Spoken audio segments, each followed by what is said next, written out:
معلومة عرفتها قلت أقول لكم عليها. تعرف إن أنت لو نازل على الطيران التركية ونازل ترانزيت أكتر من 4 ساعات لو بيزنس كلاس، وتقريبا 6 ساعات لو أنت ايكونومي، فليك إن أنت تاخد فاوتشر وجبة مجانية، وبيبقى ليها مطاعم معينة.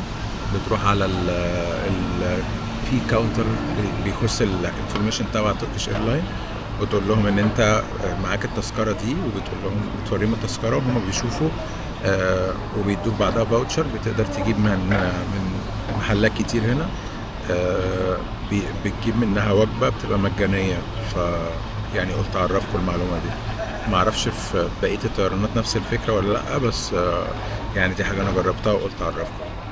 الوجبه بتبقى مجانيه 100%، بس لازم تبقى عندك عدد ساعات ترانزيت كبير، تقريبا من 4 ل6 وانت طالع. انا كان عندي ترانزيت 10 ساعات فادوني وجبه مجانيه، فقلت اعرفكم.